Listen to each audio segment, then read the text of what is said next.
Welcome everybody to another edition of Paul's View. I'm Paul Schwartz.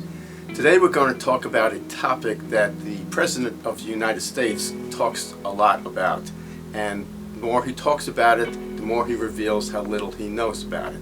Today's topic is tariffs. Tariffs are a tax. It's a tax on imported merchandise as it enters into the commerce of the country, similar to a sales tax on merchandise, but instead of the tax money going to the state revenue treasury, it goes to the federal treasury. Who pays the taxes? Probably on the top of your interest.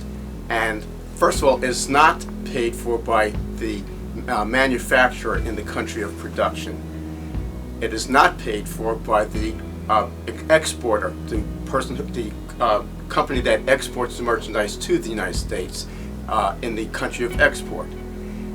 It is paid for by the importer of record as the merchandise enters into the commerce of the United States at the port of entry. How is that money offset? Well, the importer of record puts it onto the price that he charges the retailer, like Walmart or Target. They, in turn, put it on the cost or the price of the merchandise that goes to the ultimate consumer, you, me, the people who buy it in the stores. It is not paid for, as the President likes to say, by China. It's paid for by you. There are two primary reasons why tariffs exist. The United States Customs Service was created in 1789 for the same two reasons, which is to collect revenue and also to protect domestic industry. In 1789, it was the fledgling industry that needed to be protected against the established industry in England. It hasn't changed since then. Prior to 1913 and the 16th Amendment, which in essence created the Internal Revenue Service, the customs tariff was the primary source of revenue for the country. After that, it became the Internal Revenue collecting your taxes. However, it hasn't really changed since 1789 as to the purpose of tariffs. What has changed is the global economic community that we now find ourselves in. So he is correct when he says that there will be an economic impact on the foreign country, sending, in this case, China. However, it's different than it was in 1789. In the global community, when you do raise tariffs on a particular product, like steel, there's an impact on all the other manufacturers and importers here in the United States who rely on the steel to produce the products that they sell or that they export.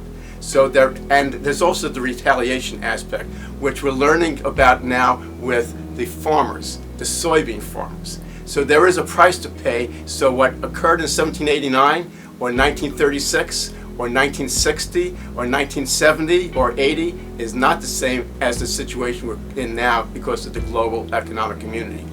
Back in 2002, George Bush also applied across-the-board tariffs on steel, and the result was the same thing we're experiencing now, retaliation, and he had to pull back those tariffs within a year. And the same thing is happening now with Trump, because Trump does not learn from experience. The question now is, how do we fix that? Because not only are you paying, the consumer paying for the tariffs, but the $12 billion bailout of farmers that you, the taxpayer, are going to be paying for is also a tab on you. So what do we do about that? Well, Trump correctly says that the other options are to simply manufacture the products here in the United States or to import from other countries than China. However, because of the immense labor force of China and the cheap labor, it's not that easy to just create the same industry here. In Bangladesh, they get paid 63 cents on an hour for producing the wearing apparel that used to be manufactured here. There's nobody here who wants to get paid 63 cents an hour. So you can't switch countries overnight.